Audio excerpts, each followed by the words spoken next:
uma crítica filosófica ao positivismo da Escola de Viena, artigo escrito pelo professor Edgar Dias de Vasconcelos. Escola de Viena, uma crítica ideológica da sua formulação epistemológica. Foi uma associação fundada na década de 20 do século XX por um grupo de filósofos denominados de positivistas lógicos. Eles tinham como objetivo chegar a uma unificação do saber científico, eliminando conceitos vazios sem significação para a epistemologia. A primeira questão fundamental, como eliminar os conceitos ligados aos pseudo-problemas de manifestação metafísico, usa para tal famoso princípio de aplicação ao campo científico a coerência da verificabilidade. Distingue-se da ciência por dois caminhos. Primeiro, pelas proposições não verificáveis aplicadas à metafísica, o que é natural à sua não aplicabilidade.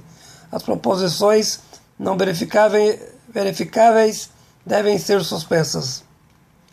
Por outro lado, a recusa dos procedimentos sintéticos a respeito do conhecimento a priori, o ciclo de Viena, defendido pelo grande articulador Rudolf Carnap, visando eliminar naturalmente a metafísica. Em certos aspectos, atacam as proposições kantianas da filosofia. A defesa veemente de que os enunciados científicos devem sempre obedecer a critérios a posteriores e que seus significados só são verdadeiros com bases de análise quando atende a uma complexidade lógica.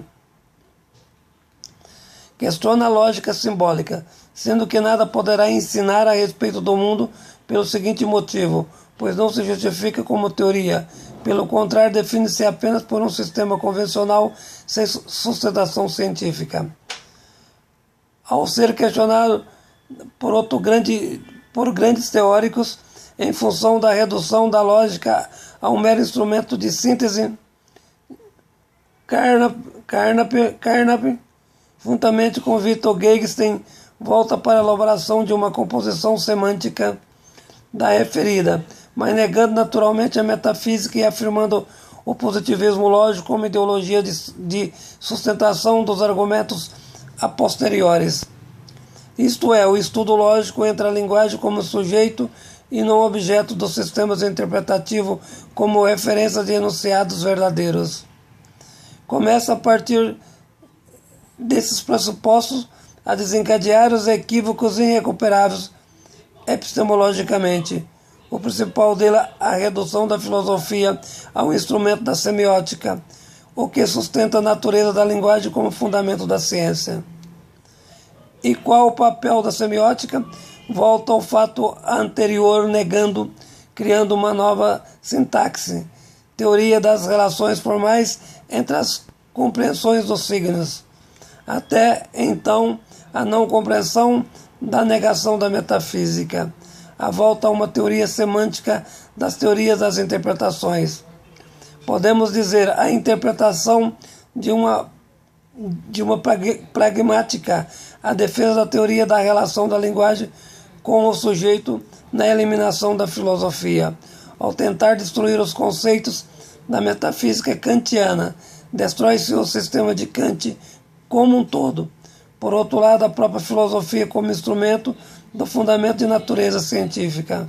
Chega desse modo o absurdo da fundação de uma ideologia que, do ponto de vista da lógica, pode se denominar de neopositivismo, reduzindo o papel da filosofia a apenas um instrumento clarificador da linguagem e não do fundamento científico.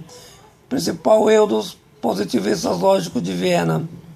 O equívoco chegou a tal ponto, e é como se alguém entendesse o leito condutor da água ser mais importante do que a própria água no fundamento da ordem da natureza.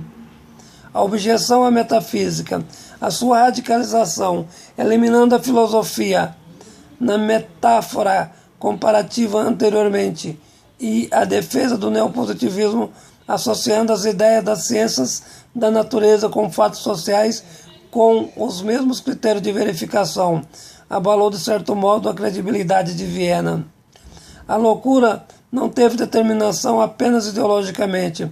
Foi além da razoabilidade na afirmação de Victor Gegenstein, deixando claro que o seu domínio nunca foi filosófico, ao afirmar que o limite da linguagem individual era o limite do próprio universo. Com isso, nega todas as formas de materialismo e constrói uma nova metafísica. O saber não depende mais da filosofia, e sim, somente dos signos da linguagem. O grande problema não é apenas tal proposição. Favorece no positivismo a igualdade ideológica entre dois campos principais da ciência, os da natureza e os sociais. Na verdade, Vienes apenas criou uma ideologia política como instrumento de análise da própria ciência, transformando a mesma em fundamentos de valores culturais, de padrões, de domínios, de interesses particulares dentro da sociedade liberal. Em síntese, uma ideologia política e não um instrumento científico, desconsiderando essencialmente o papel crítico da filosofia. Artigo escrito pelo professor Edgar Dias de Vasconcelos.